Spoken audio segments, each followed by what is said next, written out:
പിതാവിൻ്റെയും പുത്രൻ്റെയും പരിശുദ്ധാത്മാവിൻ്റെയും നാമത്തിൽ ആമേൻ.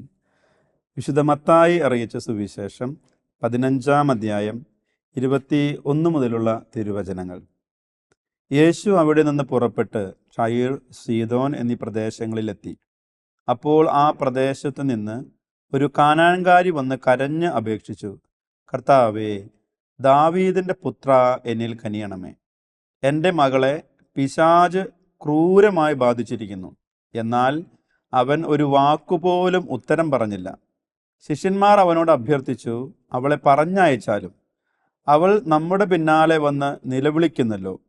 അവൻ മറുപടി പറഞ്ഞു, ഇസ്രായേൽ ഭവനത്തിലെ നഷ്ടപ്പെട്ട ആടുകളുടെ അടുത്തേക്ക് മാത്രമാണ് ഞാൻ അയക്കപ്പെട്ടിരിക്കുന്നത്. എന്നാൽ അവൾ അവനെ പ്രണമിച്ച്, കർത്താവേ, എന്നെ സഹായിക്കണമേ എന്ന് അപേക്ഷിച്ചു. അവൻ പറഞ്ഞു, മക്കളുടെ അപ്പം എടുത്ത് നായ്ക്കൾക്ക് എറിഞ്ഞു കൊടുക്കുന്നത് ഉചിതമല്ല. അവൾ പറഞ്ഞു, അതേ കർത്താവേ, നായ്ക്കളും യജമാനന്മാരുടെ മേശയിൽ നിന്ന് വീഴുന്ന അപ്പക്കഷ്ണങ്ങൾ തിന്നുന്നുണ്ടല്ലോ. യേശു പറഞ്ഞു, സ്ത്രീയെ, നിന്റെ വിശ്വാസം വലുതാണ്. നീ ആഗ്രഹിക്കുന്നത് പോലെ നിനക്ക് ഭവിക്കട്ടെ. ആ സമയം മുതൽ അവളുടെ പുത്രി സൗഖ്യം ഉള്ളവളായി. സ്നേഹമുള്ളവരെ, പ്രത്യേകിച്ച് എന്നെ ശ്രവിക്കുന്ന മാതാപിതാക്കന്മാരെ, ഈ കാലഘട്ടത്തിലല്ല, എല്ലാ കാലഘട്ടത്തിലും മക്കൾക്ക് വേണ്ടി കണ്ണീരൊഴുക്കുന്നവരാണ് മാതാപിതാക്കന്മാർ. പ്രത്യേകിച്ച് പരീക്ഷാ സമയങ്ങളിലൊക്കെ ആരാധനാലയങ്ങളിൽ, ദേവാലയങ്ങളിൽ, നിത്യാരാധന കേന്ദ്രങ്ങളിലൊക്കെ മക്കൾക്ക് വേണ്ടി മക്കൾ പരീക്ഷ എഴുതി തീരുന്ന സമയം വരെ പ്രാർത്ഥിക്കുന്ന മാതാപിതാക്കന്മാരെ കണ്ടിട്ടുണ്ട്. ഒരു മകനോ മകൾക്കോ അസുഖമാണെന്നറിയുമ്പോൾ കുർബാന അർപ്പിച്ച് പ്രാർത്ഥിക്കുന്ന മാതാപിതാക്കന്മാരെ കണ്ടിട്ടുണ്ട്. അവർക്ക് വേണ്ടി ഒരുപാട് പേരോട് പ്രാർത്ഥനാ സഹായം ആവശ്യപ്പെടുന്ന മാതാപിതാക്കന്മാരെ കണ്ടിട്ടുണ്ട്. ഇനി മക്കളുടെ സ്വഭാവ ദൂഷ്യങ്ങൾ മാറുവാനായിട്ട് പ്രാർത്ഥിക്കണമെന്ന് അപേക്ഷിക്കുന്ന, പ്രാർത്ഥിക്കുന്ന മാതാപിതാക്കന്മാർ എത്രയോ പേരുണ്ട്. സുവിശേഷത്തിൽ നമ്മൾ ഇന്ന് കാണുക, കാനാൻകാരി സ്ത്രീ തൻ്റെ കുഞ്ഞിനു വേണ്ടി, തനിക്ക് വേണ്ടിയിട്ടല്ല കേട്ടോ, തൻ്റെ കുഞ്ഞിനു വേണ്ടി കരയുന്ന ഒരു അമ്മ. സ്നേഹമുള്ളവരെ, മിക്കവാറും അമ്മമാരും അപ്പന്മാരും അവർക്ക് വേണ്ടിയല്ല അവരുടെ പ്രാർത്ഥനകൾ മുഴുവനും.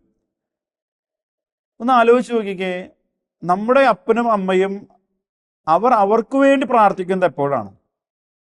മിക്കവാറും അപ്പനമ്മമാരുടെ പ്രാർത്ഥന അവരുടെ മക്കൾക്ക് വേണ്ടിയിട്ടാണ്. കുഞ്ഞ് പിറന്ന ആ നിമിഷം മുതൽ, അല്ലെങ്കിൽ വിവാഹം കഴിഞ്ഞ് ഒരപ്പനിലേക്ക് ഒരു അമ്മയിലേക്ക് ഒരു സ്ത്രീയും പുരുഷനും അങ്ങനെ ആ ട്രാൻസ്ഫോം ചെയ്യുന്ന, രൂപാന്തരപ്പെടുന്ന ആ നിമിഷം മുതൽ പിന്നെ പ്രാർത്ഥന മുഴുവനും കൊച്ചിന് വേണ്ടിയിട്ടാണ്. ഒരു വീട് വേണം, കൊച്ചിന് നല്ല കലാലയത്തിൽ പഠിപ്പിക്കണം, ഈ കുഞ്ഞ് വളർന്നു വലുതായി നല്ല ഒരു വ്യക്തിയായിട്ട് മാറണം, അവന് കുടുംബജീവിതത്തിലേക്കാണെങ്കിലും അവന് അല്ലെങ്കിൽ അവൾക്ക് നല്ല ജീവിത പങ്കാളി ലഭിക്കണം. ഇനി അഥവാ അവൻ സന്യാസ ജീവിതത്തിലേക്കാണെന്നുണ്ടെങ്കിൽ, അല്ലെങ്കിൽ അവൾ സന്യാസ ജീവിതത്തിലേക്കാണെന്നുണ്ടെങ്കിൽ നല്ല രീതിയിൽ ഒരു വൈദികനോ ഒരു സിസ്റ്ററോ ആവണം. ഇങ്ങനെ മക്കളെക്കുറിച്ചുള്ള ചിന്തകളുമായി നടക്കുന്നവരാണ് ഒരുമാതിരിപ്പെട്ട എല്ലാ മാതാപിതാക്കന്മാരും. ഇനി മക്കളെ ഏൽപ്പിച്ച മുറിവുകൾ കൊണ്ട് മുറിവേൽക്കുന്നവരുമാണ് അപ്പനമ്മമാർ. സ്നേഹമുള്ളവരെ, ഇന്നത്തെ സുവിശേഷത്തിൽ നമ്മൾ ഈ ഒരു ചിന്തയിൽ മാതാപിതാക്കന്മാരും മക്കളും തമ്മിലുള്ള ഒരു ബന്ധം, അല്ലെങ്കിൽ കുഞ്ഞുമക്കൾ വളർത്തുന്നതിൽ പറ്റുന്ന ഒരു വീഴ്ചകൾ എന്തൊക്കെയാണെന്ന് കാണുവാനും അതിനെക്കുറിച്ച് കുറച്ചുകൂടെ ആഴത്തിൽ വിചിന്തനം ചെയ്യുവാനും ഒക്കെ നമുക്ക് പരിശ്രമിക്കാം. സ്നേഹമുള്ളവരെ, ഇവിടെ ഒരു അമ്മ, നേരത്തെ സൂചിപ്പിച്ചതുപോലെ കനാൻകാരിയായ ആ സ്ത്രീ അധിക്ഷേപങ്ങൾ ഏറ്റിട്ടും എന്തു തന്നെയായാലും അനുഗ്രഹം ഞാൻ ദൈവത്തിൽ നിന്ന്, കർത്താവിൽ നിന്ന് വാങ്ങിയിട്ടേ പോവുകയുള്ളൂ എന്നുള്ള ഉറച്ച തീരുമാനത്തോടു കൂടി ക്രിസ്തുവിൻ്റെ അടുത്ത് വരികയാണ്. ഒറ്റൊരു തവണയായി ഈ സ്ത്രീയെ സുവിശേഷം നമുക്ക് കാണുവാൻ സാധിക്കത്തുള്ളൂ. ഈ അനുഗ്രഹം വാങ്ങിച്ചുകൊണ്ട് പോകുന്നു. പിന്നീട് അതിന് മുൻപോ അതിന് ശേഷമോ കാനാൻകാരി ഈ സ്ത്രീയെ നമ്മൾ സുവിശേഷത്തിൽ എങ്ങും കാണുന്നില്ല. എന്തു തന്നെയായാലും അവളുടെ വിശ്വാസം കണ്ട് ഈശോ ആ കുഞ്ഞിനെ, പിശാച് ബാധിച്ച അവളുടെ മകളെ സുഖപ്പെടുത്തുന്ന രംഗം നമുക്ക് കാണുവാനായിട്ട് സാധിക്കും. സ്നേഹമുള്ളവരെ, ഒറ്റൊരു ചോദ്യം ചോദിക്കട്ടെ. നമ്മുടെ മക്കളുടെ ആത്മീയമായ കാര്യങ്ങളിലും ഭൗതികമായ കാര്യങ്ങളിലും തുല്യമായ രീതിയിൽ ശ്രദ്ധിക്കുവാനായിട്ട് മാതാപിതാക്കന്മാരെ നമുക്ക് കഴിയുന്നുണ്ടോ? അല്ലെങ്കിൽ മക്കളെ നിങ്ങൾ നിങ്ങളുടെ ആത്മീയ കാര്യങ്ങളിലും ഭൗതിക കാര്യങ്ങളിലും ഒരു തുല്യമായ ഈക്വലായിട്ടുള്ള ശ്രദ്ധ ചെലുത്തുന്നവരാണോ? മിക്കവാറും മാതാപിതാക്കന്മാരും മക്കളും ഈ ആത്മീയ കാര്യങ്ങളിൽ ശ്രദ്ധ കുറച്ച് കാണിക്കുകയും ഭൗതികമായ കാര്യങ്ങളിൽ കൂടുതലേറെ അമിത ശ്രദ്ധയുള്ളവരുമായിട്ടാണ് നമുക്ക് കാണുവാനായിട്ട് കഴിയുക. ഇതൊരു ബാലൻസ്ഡ് ആയിട്ട് പോകുന്നില്ല. ഒരുപാട് സ്ഥലങ്ങളിൽ വേദപാഠ അധ്യാപകർക്ക് ക്ലാസ് എടുക്കുവാനായിട്ട് കാലയളവിൽ പോകുവാനായിട്ട് ഇട വന്നിട്ടുണ്ട്. അപ്പം വേദപാഠ അധ്യാപകർക്കിടയിലുള്ള ഈ സമ്പർക്കത്തിൽ ഒരു പ്രധാനപ്പെട്ട ഒരു കാര്യം തെളിഞ്ഞു വന്നത് പ്രകാരമാണ് വേദപാഠം പഠിപ്പിക്കുന്നവർക്ക് ഏറ്റവും വലിയൊരു ബുദ്ധിമുട്ടായിട്ട് വരുന്നത് വേദപാഠത്തിന് മക്കൾ പോകണമെന്ന് ആഗ്രഹമില്ലാത്ത അല്ലെങ്കിൽ പോയില്ലെങ്കിലും കുഴപ്പമില്ലെന്ന് കരുതുന്ന മാതാപിതാക്കളുടെ ഒരു തലമുറ ഉയർന്നു വരുന്നുണ്ട്. പണ്ട് ഇങ്ങനെയല്ലായിരുന്നു കേട്ടോ. പണ്ട് ഇങ്ങനെയല്ലായിരുന്നു. സൺഡേ ആണോ ഞായറാഴ്ചയാണോ വേദപാഠത്തിന് പോയിരിക്കണം, അത് മസ്റ്റാണ്. അതിനകത്ത് വേറെ ഒരു ഒഴികഴിവോ ഇല്ല. പക്ഷെ ഇന്ന് അങ്ങനെയല്ല. മക്കൾ പോയില്ലെങ്കിലും കുഴപ്പമില്ലെന്ന് കരുതുന്ന മാതാപിതാക്കന്മാർ ഒരുപാടുണ്ട്. ആത്മീയ കാര്യങ്ങളിൽ, ദൈവിക കാര്യങ്ങളിൽ, മക്കളുടെ ദൈവിക കാര്യങ്ങളിൽ ശ്രദ്ധ കുറഞ്ഞു പോകുന്ന മാതാപിതാക്കന്മാർ. ഇനി മക്കൾക്കും അത്ര കണ്ട് താല്പര്യമില്ല. ഞായറാഴ്ച ഒരു വിശ്രമ ദിനമാണ്, എന്തിനു പള്ളിയിൽ പോകണം, എന്തിനു വേദപാഠത്തിൽ പോകണം എന്ന് ചിന്തിക്കുന്ന ഒരു തലമുറ വളർന്നു വരുന്നുണ്ട്. ഇത് വേദപാഠത്തിൻ്റെ കാര്യത്തിൽ മാത്രമല്ല. മക്കൾ വിശുദ്ധ ബലിയിൽ പോയില്ലെങ്കിലും കുഴപ്പമില്ല, കുടുംബ പ്രാർത്ഥന ചൊല്ലിയില്ലെങ്കിലും കുഴപ്പമില്ല, ഇനി ജപങ്ങൾ പഠിച്ചില്ലെങ്കിലും കുഴപ്പമില്ല. ഇങ്ങനെ ആത്മീയ കാര്യങ്ങളിൽ അശ്രദ്ധ ഊന്നി ഭൗതിക കാര്യങ്ങളിൽ അവർ നന്നായിട്ട് പഠിക്കണം, ട്യൂഷന് പോകണം, നന്നായിട്ട് ഭക്ഷണം കഴിക്കണം, നന്നായിട്ട് നല്ല നല്ല വസ്ത്രങ്ങൾ ധരിക്കണം, മാറുന്ന സിനിമയ്ക്ക് പോകണം, അവരുടെ എൻ്റർടൈൻമെൻറ്റ് കാര്യങ്ങളൊക്കെ ഭംഗിയായിട്ട് നടക്കണമെന്ന് ചിന്തിക്കുന്ന ഒരു തലമുറ വളർന്നു വരുന്നുണ്ട്. സ്നേഹമുള്ള മാതാപിതാക്കന്മാരെ, മക്കളെ, ഇത് ഈ കാലഘട്ടത്തിൻ്റെ അപകടമാണ്. നമ്മുടെ മക്കൾ ഇന്ന് നമ്മുടെ കുടുംബജീവിതത്തിൽ, നമ്മുടെ കുടുംബങ്ങളിലേക്ക് ഒന്ന് വന്ന് നോക്കിക്കേ. വളർന്നു വരുന്ന മക്കളിൽ ഉള്ള പ്രധാനപ്പെട്ട കുറവുകൾ, പോരായ്മകൾ എന്തൊക്കെയാണ്? ചുമ്മാ ഒന്ന് ആലോചിച്ച് നോക്കാം. ഒന്ന്, മിക്കവാറും മക്കൾക്ക് ഇന്ന് കാണുന്നത് അനുസരണക്കേടാണ്. പണ്ട് ഉണ്ടായിരുന്ന ആ വിധേയത്വം മാതാപിതാക്കന്മാരോട് മക്കൾക്ക് ഇന്ന് ഇല്ല. അത് കുഞ്ഞുങ്ങളാവട്ടെ വലിയവരാകട്ടെ. പ്രാർത്ഥിക്കാനോ പള്ളിയിൽ പോകാനോ അവരോട് പറയരുത്, അവർക്ക് താല്പര്യമില്ല. മുതിർന്ന വ്യക്തികളോടുള്ള ആദരവ് കുറവ്. മുതിർന്നവർ നമ്മുടെ ഭവനങ്ങളിലേക്ക് വരുമ്പോൾ ഒന്ന് എഴുന്നേറ്റ് നിന്ന് ആദരിക്കുകയില്ല. ഒരു വൈദികൻ കടന്നു വന്ന് നോക്കിക്കേ, മുറിയിൽ നിന്നൊക്കെ വിളിച്ചു കൊണ്ടുവരണം, ഒരു സ്തുതി കൊടുക്കുവാൻ പോലും മക്കളോട് പറയേണ്ട ഒരു കാലഘട്ടത്തിലേക്ക് നമ്മൾ എത്തിച്ചേർന്നിരിക്കുകയാണ്. ഇനി ഭക്ഷണ കാര്യക്രമങ്ങളിൽ ഞാനൊക്കെ ഇപ്പോഴും ഓർക്കുന്ന, എൻ്റെ ചെറുപ്പത്തിലെ വീട്ടിൽ വിളമ്പുന്നത് കഴിക്കണം. ഇന്ന് അങ്ങനെയല്ല സ്ഥിതി. 4 മക്കളുണ്ടെങ്കിൽ 2 മക്കളുണ്ടെങ്കിൽ എല്ലാവർക്കും ഓരോ തരം ഇഷ്ടപ്പെടുന്നത് വെച്ച് വിളമ്പുന്ന അമ്മമാരാണ്. വെച്ച് വിളമ്പുന്നത് കഴിക്കുന്നവരല്ല, ഇഷ്ടപ്പെടുന്നത് വെച്ച് വിളമ്പുന്നവരിലേക്ക് മാറി. ഭക്ഷണക്രമങ്ങളിലുള്ള മാറ്റം. അതുപോലെ തന്നെ അമിതമായ പിടിവാശി അമിതമാണ്. പണ്ടത്തേക്കാൾ ഉപരിയായി കോൺസെൻട്രേഷൻ ഇല്ല. പഠിക്കാനിരുന്ന് നോക്കി 5 മിനിറ്റ് 10 മിനിറ്റ് കഴിയുമ്പോഴേക്കും ഇങ്ങനെ കോൺസെൻട്രേറ്റ് ചെയ്യാൻ പറ്റുന്നില്ല.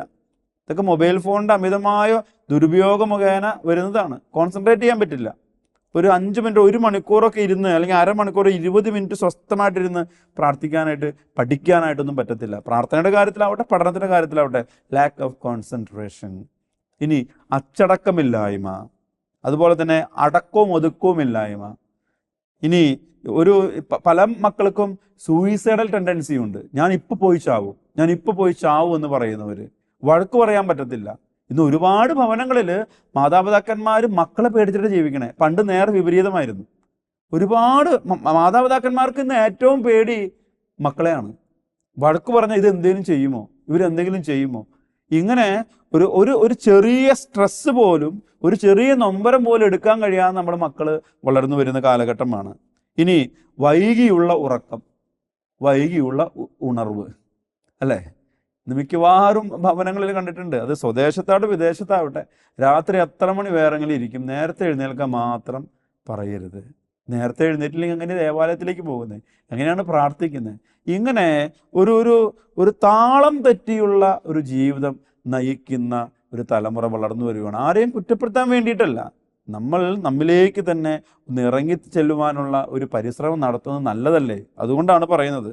ഫിസിക്കൽ എക്സസൈസ് എന്ന് പലതിനും ഇല്ല. മാതാപിതാക്കന്മാർ പലരും മക്കളെ എന്ന് കളിക്കാനൊന്നും വിടുന്നില്ല, പേടിയാണ്. അവർ പോയി അവിടെ വീഴും ഇവിടെ വീഴും.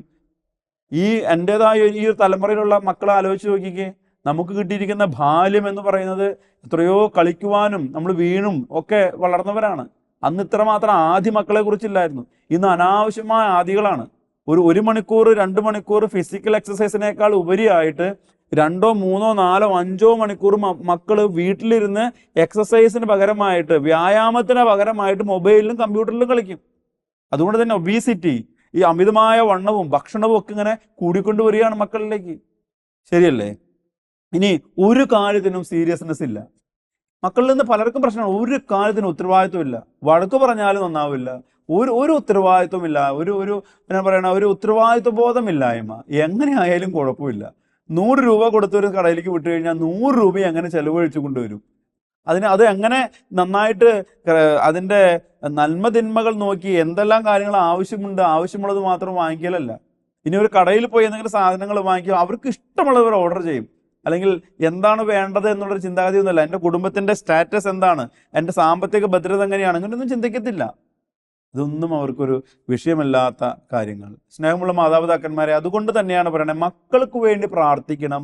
മക്കളുടെ ആത്മീയ കാര്യങ്ങളിൽ കുറച്ചുകൂടെ ശ്രദ്ധയൂന്നിയില്ല എന്നുണ്ടെങ്കിൽ പിന്നീട് സ്നേഹമുള്ള മാതാപിതാക്കന്മാരെ, നമ്മുടെ മക്കളെ കുറിച്ച് നമുക്ക് തോരാ കണ്ണീരിൻ്റെ നാളുകൾ വരാൻ സാധ്യതയുണ്ട്. ഇത് നമ്മൾ മനസ്സിലാക്കണം. ഈശോ സുവിശേഷത്തിലൊക്കെ ഒന്ന് വന്ന് നോക്കിക്കേ. ഈ മക്കളുടെ കാര്യത്തിൽ ശ്രദ്ധ ചെലുത്തുന്ന മാതാപിതാക്കന്മാരെയും ആ ശ്രദ്ധ ചെലുത്തിയ മാതാപിതാക്കന്മാരെയും മക്കളെയും അനുഗ്രഹിക്കുന്ന ഈശോയെ നമുക്ക് സുവിശേഷത്തിൽ കാണുവാൻ സാധിക്കും. ഈശോ തന്നെ സുവിശേഷത്തിൽ പറയുന്നുണ്ടല്ലോ, മത്തായിയുടെ സുവിശേഷം 19-ാം അധ്യായം, യേശു കൈകൾ വെച്ച് പ്രാർത്ഥിക്കുന്നത് അതിനു വേണ്ടിയിട്ട് ചിലർ ശിശുക്കളെ അവൻ്റെ അടുക്കൽ കൊണ്ടുവന്നു. അതായത് ഈശോ കൈകൾ വെച്ച് പ്രാർത്ഥിക്കുന്നതിന് വേണ്ടിയിട്ട് കുറച്ച് പേർ ശിശുക്കളെ, തൻ്റെ മക്കളെ അവരുടെ അടുക്കൽ കൊണ്ടുവന്നു. എന്നാൽ ശിഷ്യന്മാർ അവരെ ശകാരിച്ചു. എന്നാൽ ഈശോ പറഞ്ഞു, ശിശുക്കൾ എൻ്റെ അടുക്കൽ വരുവാൻ അനുവദിക്കുവിൻ, അവരെ ആരും തടയരുത്. അതായത് ഈശോയുടെ വലിയ ആഗ്രഹമാണ് മക്കൾ ഈശോയുടെ അനുഗ്രഹം പ്രാപിച്ച് വളരണമെന്ന് ഉള്ളത്. നമ്മൾ ആലോചിച്ച് നോക്കിക്കാൻ, പണ്ടൊക്കെ ഈ മക്കളുടെ ശിരസിൽ കൈവച്ച് അനുഗ്രഹിക്കുവാനായിട്ട് മാതാപിതാക്കന്മാർ ദേവാലയത്തിലേക്ക് കൊണ്ടുചെല്ലും. നെറ്റിക്ക് പിടിക്കുക, തലയ്ക്ക് പിടിപ്പിക്കുക എന്നൊക്കെ പറയും. എന്തെങ്കിലും പ്രശ്നങ്ങളുണ്ടോ അവർ ഓടിച്ചെന്ന് ഈ പുരോഹിതരുടെ അനുഗ്രഹം വാങ്ങിപ്പിക്കും. നേരെ രൂപത്തിൻ്റെ അവിടെ പോയിട്ട് പള്ളിയിൽ നേർച്ചയിട്ട് പ്രാർത്ഥിക്കും. ഇന്ന് അങ്ങനെയുള്ള നമ്മുടെ വിശ്വാസ പാരമ്പര്യം എന്ന് പറയുന്നത് തന്നെ കുറഞ്ഞു വരികയാണ്. സ്നേഹമുള്ളവരെ, ഒരു പുരോഹിതൻ്റെ അനുഗ്രഹം അല്ലെങ്കിൽ ദൈവത്തിൻ്റെ അനുഗ്രഹം സ്വീകരിക്കുന്നതിന് തുല്യമാണ്. ആ അനുഗ്രഹങ്ങൾ നമ്മുടെ വീട്ടിലൊരു പുരോഹിതൻ വരികയാണെന്നുണ്ടെങ്കിൽ, സ്നേഹമുള്ള മാതാപിതാക്കന്മാരെ, ആ പുരോഹിതൻ നിങ്ങളുടെ സുഹൃത്തായിരിക്കാം, ആര് തന്നെയായാലും, ഒന്ന് പ്രാർത്ഥിപ്പിക്കാതെ വീട്ടിൽ നിന്ന് വിടരുത്. മക്കളൊക്കെ ഉണ്ടെന്നുണ്ടെങ്കിൽ വിളിച്ചു വരുത്തി തലയിൽ കൈവച്ച് പ്രാർത്ഥിപ്പിക്കണം. എന്തുകൊണ്ടെന്നാൽ ഇത് ഈശോയുടെ കാലം തൊട്ട് തുടങ്ങിയതാണ്. മക്കൾ എൻ്റെ അടുക്കൽ വരുവാൻ നിങ്ങൾ തടസ്സം നിൽക്കരുത്, അവർ അനുഗ്രഹിക്കപ്പെടണം. ഇങ്ങനെ അനുഗ്രഹം സ്വീകരിക്കുന്ന മക്കളായിരിക്കണമെന്ന് സുവിശേഷം നമ്മൾ കാണുന്നുണ്ട്. മർക്കോസിന്റെ സുവിശേഷം 5-ാം അധ്യായത്തിൽ നമുക്ക് കാണുവാൻ സാധിക്കും. മർക്കോസിന്റെ സുവിശേഷം 5-ാം അധ്യായം 21 മുതലുള്ള വചനങ്ങളിൽ ജായിറൂസിന്റെ കൊച്ചുമകള്, അവൾ രോഗബാധിതയായി കിടക്കുകയാണ്. ഈ ജായിറൂസ് വന്ന് ഈശോയോട് അപേക്ഷിക്കുകയാണ്, എൻ്റെ ഈ കൊച്ചുമകള് മരണാസന്നയായിരിക്കുകയാണ്, അവൾക്ക് വേണ്ടി കണ്ണീരോടെ പ്രാർത്ഥിക്കുന്നു. ഈ ചർച്ച നടക്കുന്നതിനിടയിൽ ആ കൊച്ചുമകൾ മരിച്ചു എന്ന് മനസ്സിലാക്കുന്നു. എന്നിട്ടും ഈശോ അവളെ പോയി 12 വയസ്സ് മാത്രം പ്രായമുള്ള ആ കുഞ്ഞിനെ ജീവൻ കൊടുക്കുകയാണ്. സ്നേഹമുള്ളവരെ, കുഞ്ഞുങ്ങളുടെ കാര്യത്തിൽ ശ്രദ്ധയുള്ള ഈശോ. യോഹന്നാന്റെ സുവിശേഷം 4-ാം അധ്യായം 43 മുതലുള്ള വചനങ്ങളിൽ നമുക്ക് കാണുവാൻ സാധിക്കും, രാജസേവകന്റെ പുത്രൻ, അവന് കടുത്ത പനി ബാധിച്ച് കിടക്കുകയാണ്. ഈശോ സഞ്ചരിക്കുന്ന വഴിയിൽ വന്നിട്ട് അവൻ പറയുകയാണ്, കർത്താവേ, എൻ്റെ മകൻ ദേ ഇങ്ങനെ പനി പിടിച്ച് വയ്യാതെ കിടക്കുകയാണ്, എനിക്കിന് വേറെ ഒരു അത്താണിയില്ല. ഈശോ ആ പനിയെ ശാസിക്കുന്ന നിമിഷം, ആ സമയം അവിടെ വീട്ടിൽ രോഗസൗഖ്യം പ്രാപിക്കുകയാണ്. ഈശോ ആ അപ്പൻ വന്ന് എവിടെയാണ് പ്രാർത്ഥിക്കുന്നത്, ആ പ്രാർത്ഥന കേട്ട്, മകന്റെ പ്രാർത്ഥനയല്ല, ഈ അപ്പൻ്റെ പ്രാർത്ഥന കേട്ടിട്ട് ഈശോ ആ കുഞ്ഞിനെ ആശീർവദിച്ച് കുഞ്ഞ് സൗഖ്യപ്പെടുകയാണ്. സ്നേഹമുള്ള മാതാപിതാക്കന്മാരെ, നമ്മൾ നമ്മുടെ മക്കൾക്ക് വേണ്ടി പ്രാർത്ഥിക്കണം. അവർക്ക് വേണ്ടിയുള്ള പ്രാർത്ഥന ഒരിക്കലും നിർത്തരുത്. ഇവിടെ അതിലെ കാണുന്നത്, രാജസേവന്റെ പുത്രൻ പ്രാർത്ഥിക്കുകയാണ്. അവൻ്റെ പ്രാർത്ഥന, അവൻ്റെ വിശ്വാസം കണ്ടിട്ട് ഈശോ ആ കുഞ്ഞിനെ സുഖപ്പെടുത്തുകയാണ്. മർക്കോസിന്റെ സുവിശേഷം 9-ാം അധ്യായം 14 മുതലുള്ള തിരുവചനങ്ങളിൽ നമുക്ക് കാണുവാൻ സാധിക്കും, ഒരു പിശാച് ബാധയേറ്റ മകന് വേണ്ടിയിട്ട് പ്രാർത്ഥിക്കാൻ വരുന്ന ഒരു അപ്പനെ നമുക്ക് കാണുവാൻ സാധിക്കും. ഈ മകന് പിശാച് ബാധിക്കുമ്പോൾ അവൻ ജലത്തിൽ വീഴും, അവൻ അഗ്നിയിൽ വീഴുകയാണ്, ഇങ്ങനെ പൊള്ളലേറ്റും ഒക്കെ ഇങ്ങനെ ഒരുപാട് പ്രശ്നങ്ങളുള്ള വ്യക്തിയാണ്. ഇങ്ങനെ സഹി കെട്ടിട്ട് ഒരപ്പൻ വന്നിട്ട് അവസാനം ഈശോയോട് പറയണം, ഈശോയെ ഞാൻ എൻ്റെതായ രീതിയിലുള്ള ചികിത്സകളൊക്കെ ചെയ്തു, പക്ഷേ ഇനി എനിക്ക് രക്ഷ എന്ന് പറയുന്നത് നീ മാത്രമാണ്. ആ അപ്പൻ്റെ വിശ്വാസം കണ്ടിട്ട് ആ ഈശോ ആ മകനെ സുഖപ്പെടുത്തുന്ന കാര്യം നമുക്ക് കാണുവാനായിട്ട് സാധിക്കും. അതുപോലെ തന്നെ സ്നേഹമുള്ളവരെ, ലൂക്കായുടെ സുവിശേഷം 7-ാം അധ്യായം 11 മുതൽ 17 വരെയുള്ള വചനത്തിൽ നമുക്ക് കാണുവാൻ സാധിക്കും, നായിനിലെ വിധവയുടെ ഏക മകനെ ജീവനിലേക്ക് തിരിച്ചു കൊണ്ടുവരുന്ന ഈശോ. ഒറ്റ മോനാണ്, അവൻ മരണപ്പെടുകയാണ്. ഈശോ യാത്രാമധ്യേ കാണുകയാണ്, ഒരു മഞ്ചലിൽ ഒരു കൊച്ചിനെ ചുമന്നുകൊണ്ട് പോവുകയാണ്. ഈശോയ്ക്ക് മനസ്സിലായി ഇതൊരു വിധവയുടെ ഏക മകനാണെന്നുള്ളത്. ശവമഞ്ചത്തിൽ തൊടാൻ പാടില്ല, തൊട്ടവർ അശുദ്ധമാകും. എന്നിട്ടും ഈശോ ആ ശവമഞ്ചത്തിൽ തൊട്ടുകൊണ്ട് മരിച്ചുപോയ കുഞ്ഞിന് ജീവൻ കൊടുക്കുകയാണ്. സ്നേഹമുള്ളവരെ, ഈ ഒരു സുവിശേഷ ഭാഗങ്ങളെല്ലാം ഇതൊക്കെ നമ്മളോട് പറയുന്ന ഒരു വലിയ സന്ദേശമുണ്ട്. എന്താണ്? മാതാപിതാക്കന്മാരെ മക്കൾക്ക് വേണ്ടിയുള്ള പ്രാർത്ഥന ഒരിക്കലും നിർത്തരുതേ. മക്കൾക്ക് വേണ്ടിയുള്ള പ്രാർത്ഥന ദൈവ തിരുസന്നിധിയിൽ ഒരിക്കലും അവസാനിപ്പിക്കരുത് എന്ന് ഈശോ നമ്മെ ഓർമ്മപ്പെടുത്തുകയാണ്. നിങ്ങൾ ആലോചിച്ച് നോക്കിക്കാൻ, പല മാതാപിതാക്കന്മാരും രോഗങ്ങളുള്ളവരുണ്ട്. ഈ രോഗക്കിടക്കയിൽ നിന്ന് എഴുന്നേറ്റ് വന്ന് മക്കൾക്ക് വേണ്ടി ഭക്ഷണം പാചകം ചെയ്യും. രോഗിയായിരുന്നിട്ട് പോലും ഗുളിക കഴിച്ചിട്ട് ജോലിക്ക് പോകുന്ന അപ്പന്മാരുണ്ട്, അമ്മമാരുണ്ട്. ആർക്കു വേണ്ടിയിട്ടാണ് ഈ അധ്വാനം മുഴുവനും? മക്കൾക്ക് വേണ്ടിയിട്ട്. അപ്പോൾ മക്കൾക്ക് വേണ്ടിയിട്ട് ഭൗതികമായ അവരുടെ നേട്ടത്തോടൊപ്പം തന്നെ അവരുടെ ആത്മീയമായ കാര്യങ്ങളിലും ശ്രദ്ധ നമ്മൾ ചെലുത്തേണ്ടതായിട്ടുണ്ട് എന്ന് സ്നേഹപൂർവ്വം ഓർമ്മപ്പെടുത്തട്ടെ. നമ്മൾ ദൈവത്തോട് ചേർന്ന് നിൽക്കുവാനായിട്ട് പരിശ്രമിക്കണം. തീർച്ചയായിട്ടും പിശാച് ഒരു തലത്തിൽ നമ്മളെ പ്രലോഭിപ്പിക്കുന്നുണ്ട്, ദൈവവുമായിട്ടുള്ള അടുപ്പത്തിൽ നമ്മൾ അകറ്റാൻ വേണ്ടിയിട്ട്, ദൈവത്തിൽ നമ്മൾ അകറ്റാൻ വേണ്ടിയിട്ട്. ഇതിനെക്കുറിച്ച് നമ്മൾ ബോധവാന്മാരും ബോധവതികളുമായിരിക്കണം. നമ്മൾ മക്കൾക്ക് വേണ്ടി നമുക്ക് എന്തൊക്കെ ചെയ്യാൻ സാധിക്കും? ഞാൻ ഈ പറയുന്നത് കുഞ്ഞുമക്കളുള്ളവരും കലാലയങ്ങളിൽ പഠിക്കുന്ന മക്കളുള്ള മാതാപിതാക്കന്മാരാണ് പറയുന്നത്. സ്നേഹമുള്ളവരെ, ഒന്നാമത്തെ കാര്യം എന്ന് പറയുന്നത്, ഈ കാലഘട്ടത്തിൽ കുർബാനയിൽ സംബന്ധിക്കുന്നതിന് മക്കളെ നമ്മൾ പ്രോത്സാഹിപ്പിക്കണം. പരീക്ഷയുടെ പേരും പറഞ്ഞ്, അതല്ല എന്നുണ്ടെങ്കിൽ ക്ലാസ്സിൻ്റെ പേരും പറഞ്ഞ് കുർബാന മുടക്കാൻ നമ്മൾ അനുവദിക്കരുതേ. കുർബാന നിങ്ങൾക്ക് നിങ്ങളുടെ ദേവാലയങ്ങളൊക്കെ അടുത്താണെന്നുണ്ടെങ്കിൽ പരമാവധി മക്കളെ എല്ലാ ദിവസവും പരിശുദ്ധ കുർബാനയിൽ പങ്കെടുക്കുവാനായിട്ട് നിർബന്ധിക്കണം. അതൊരു കഷായം കുടിപ്പിക്കൽ തന്നെയാണ്.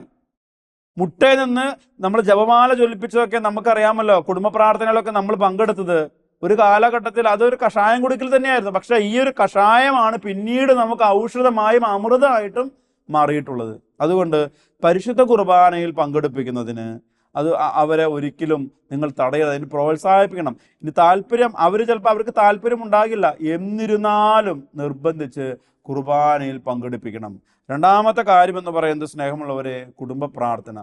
പരമാവധി നിങ്ങൾ ചെറുതും വലുതുമായ കാരണങ്ങൾ പറഞ്ഞ് കുടുംബ പ്രാർത്ഥന മുടക്കുന്നത് തുടർച്ചയായാൽ, കുടുംബ പ്രാർത്ഥന മുടക്കുന്നത് ശീലമായാൽ, പിന്നീട് ആ ഭവനത്തിൽ പ്രാർത്ഥന പുനരാരംഭിക്കാൻ വളരെ ബുദ്ധിമുട്ടാകും. കുടുംബ പ്രാർത്ഥന ഇല്ലാത്ത മക്കൾ രണ്ട് കാര്യങ്ങൾ അവർക്ക് സംഭവിക്കുന്നു. ഒന്ന്, അവർ യഥാവിധി ജപങ്ങൾ പഠിക്കുകയില്ല. രണ്ട്, പ്രാർത്ഥിച്ചില്ലെങ്കിലും കുഴപ്പമില്ല എന്നുള്ളൊരു ചിന്ത അവരുടെ മനസ്സിൽ വേരൂന്നും. നാളെ അവർ ദേവാലയത്തിൽ പോകാതാകുവാനും സാധ്യതയുണ്ട്.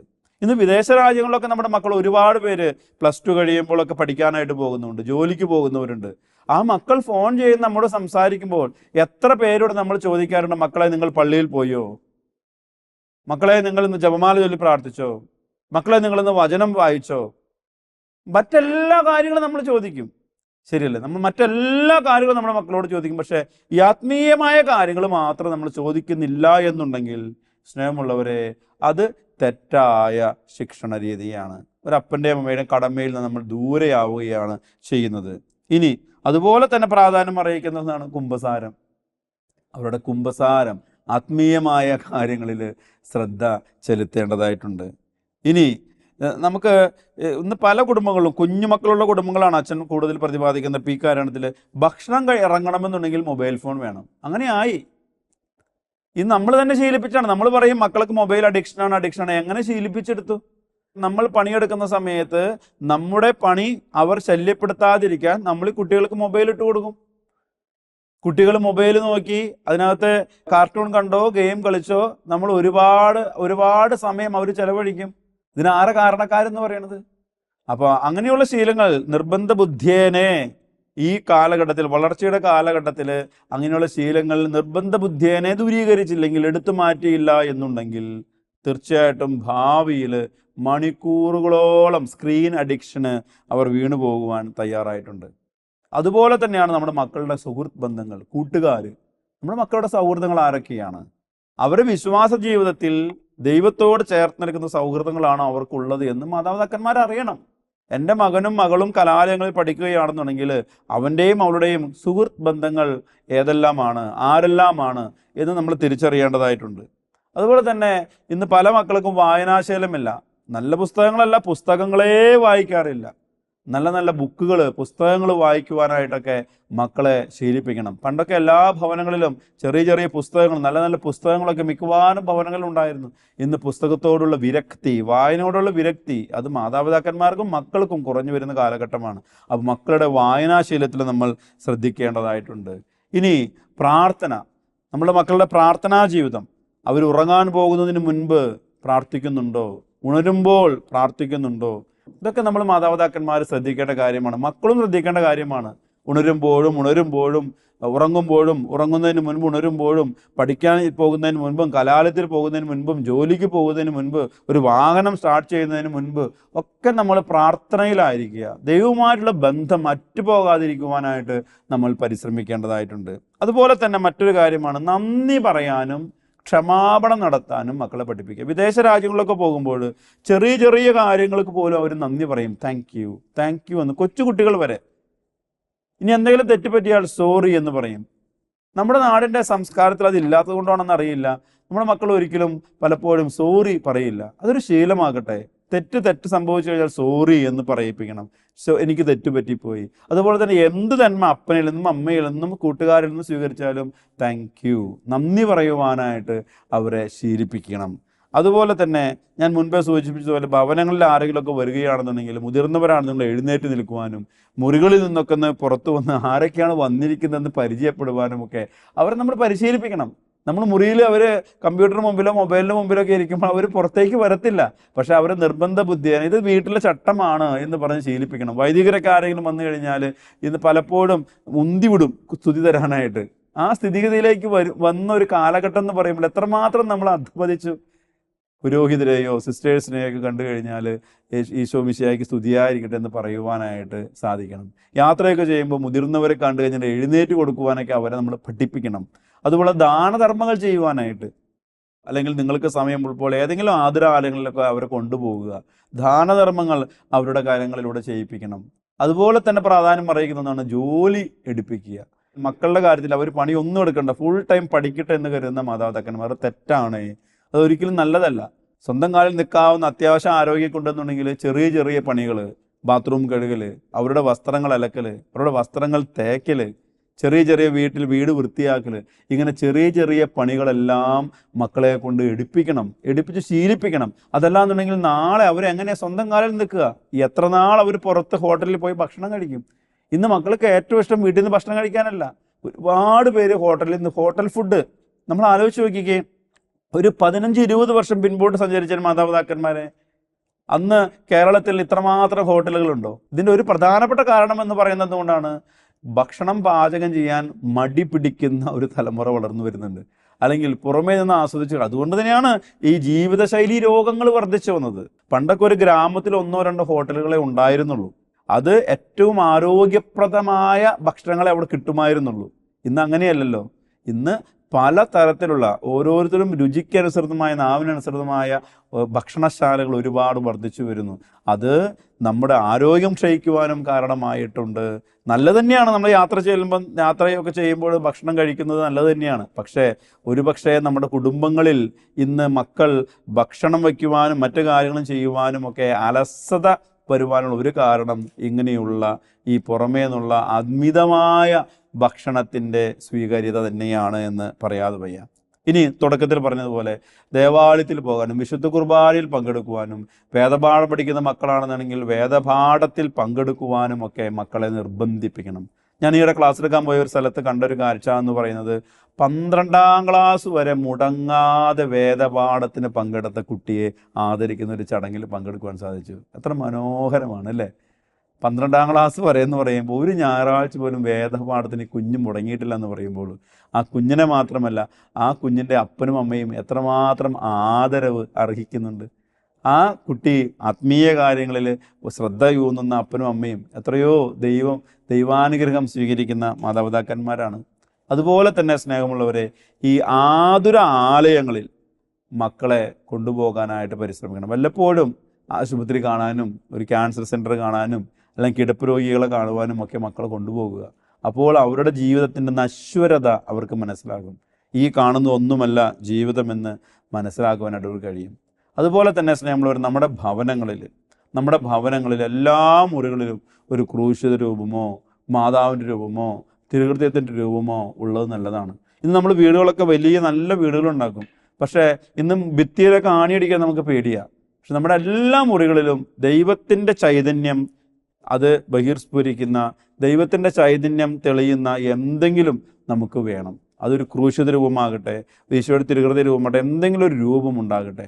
മക്കളോട് പറയണം, എന്തെങ്കിലും രാത്രി പേടിയോ ആദിയോ ഒക്കെ വരുമ്പോൾ ഈ രൂപത്തിൽ നോക്കി പ്രാർത്ഥിക്കാനായിട്ട് മക്കളോട് പറയണം. അതുപോലെ തന്നെ നോ എന്ന് പറയേണ്ടിടത്ത് നോ, അരുത് എന്ന് പറയിക്കാനായിട്ട് മക്കളോട് പറയണം. ഇപ്പം പണ്ടൊക്കെ മുതിർന്നവരെ നമ്മൾ ജ്യേഷ്ഠ, ചേച്ചി, ചേട്ടനൊക്കെ വിളിച്ചുകൊണ്ട്, ഇന്നൊക്കെ പേരാണ്, എല്ലാം പെർമിസീവാണ്. അപ്പം അതുകൊണ്ട് ചില കാര്യങ്ങൾ മക്കൾ ചെയ്യുമ്പോൾ കൈകൊട്ടി ചിരിക്കുകയല്ല ചെയ്യേണ്ടത്, അരുത്, നോ, ഇത് അങ്ങനെയല്ല എന്ന് പറയാനായിട്ട് മാതാപിതാക്കന്മാർക്ക് കഴിയണം. അവസാനമായിട്ട് സ്നേഹമുള്ളവരെ, മക്കൾ ചോദിക്കുന്നതെല്ലാം കൊടുക്കുന്ന മാതാപിതാക്കന്മാരാകരുത് നമ്മൾ. മക്കൾ ചോദിക്കുന്നതെല്ലാം കൊടുക്കുന്ന മാതാപിതാക്കന്മാർ അതൊരിക്കലും നല്ല ശീലമല്ല. ചോദിക്കുന്നത് എന്താണോ ആവശ്യമെന്ന് തിരിച്ചറിഞ്ഞ് ഞാൻ ഈ ഒരു വസ്തു, അത് ഭക്ഷണമാകട്ടെ പണമാകട്ടെ, ഇത് കൊടുക്കുന്നത് കൊണ്ട് എൻ്റെ മകനും മകളും അവളുടെ ജീവിതത്തിൽ കുറച്ചുകൂടെ ഉന്നതിയിലേക്ക് വരുമോ ഇല്ലയോ, ഇത് അനിവാര്യമാണോ അല്ലയോ എന്ന് തിരിച്ചറിഞ്ഞ് കൊടുക്കുന്നതാണ് ഏറ്റവും ഉചിതം. അതാണ് ഉത്തരവാദിത്വപൂർണമായ മാതൃത്വം, പിതൃത്വം, രക്ഷാകർതൃത്വം എന്ന് പറയുന്നത്. ചോദിക്കുന്നത് എല്ലാം കൊടുക്കുന്നതല്ല, ചോദിക്കുന്നതിൽ ആവശ്യമുള്ളത് കൊടുക്കുക എന്നുള്ളതാണ്. നമുക്കൊന്ന് കരങ്ങൾ കൂപ്പി ഈ കേട്ട ചിന്തകൾ ഒന്ന് മനസ്സിൽ വെച്ച് പ്രാർത്ഥിക്കാം. കർത്താവായ ഈശോയെ, കനാൻകാരി സ്ത്രീ തൻ്റെ കുഞ്ഞിനെ അങ്ങയുടെ അടുക്കൽ കൊണ്ടുവന്ന് പ്രാർത്ഥിച്ചതായി ഞങ്ങൾ സുവിശേഷത്തിൽ വായിച്ചു. സുവിശേഷത്തിൽ ഒരുപാട് പേര്, രാജസേവകൻ്റെ കൊച്ച്, ജായറൂസിൻ്റെ കൊച്ചുമകൾ, ഇവരെല്ലാവരും നീ അനുഗ്രഹിച്ചതുപോലെ ഞങ്ങളുടെ കുടുംബത്തിലെ മക്കളെ അങ്ങ് അനുഗ്രഹിക്കണമേ. വിദൂരത്തും വിദേശത്തും ഒക്കെ പഠിക്കുവാൻ പോയിരിക്കുന്ന മക്കൾ, ജോലി ചെയ്യുന്ന മക്കൾ, കലാലയങ്ങളിൽ പഠിച്ചുകൊണ്ടിരിക്കുന്ന മക്കൾ, ജോലിയില്ലാതെ അലയുന്നവർ, എല്ലാവരെയും ആശീർവദിച്ച് അനുഗ്രഹിക്കണമേ. കർത്താവ് എല്ലാ മക്കളിലും പരിശുദ്ധ കുർബാനയോടും ദൈവത്തോടും ജപമാലയോടും വചന വായനയോടുമുള്ള ആഭിമുഖ്യം വർദ്ധിക്കുവാൻ, ആത്മീയ കാര്യങ്ങളിൽ മക്കൾ ശ്രദ്ധ ചെലുത്തുവാനുള്ള കൃപ നൽകി ഞങ്ങളുടെ മക്കളെ, ഞങ്ങളുടെ തലമുറയെ അങ്ങ് ആശീർവദിച്ച് അനുഗ്രഹിക്കണമേ. പരിശുദ്ധ അമ്മേ, ലാസലേറ്റ് മാതാവേ, സകല മാലാഖമാരെ, വിശുദ്ധരെ, ഞങ്ങളുടെ തലമുറയ്ക്ക് വേണ്ടി, കുടുംബങ്ങൾക്ക് വേണ്ടി മാധ്യസ്ഥം വഹിച്ച് പ്രാർത്ഥിക്കണമേ. നമ്മുടെ കർത്താവ് ഈശോ മിശിഹായുടെ കൃപയും പിതാവായ ദൈവത്തിൻ്റെ സ്നേഹവും പരിശുദ്ധാത്മാവിൻ്റെ സഹവാസവും നിങ്ങളോട് കൂടെ ഉണ്ടായിരിക്കട്ടെ, ഇപ്പോഴും എപ്പോഴും എന്നേക്കും. ആമേൻ.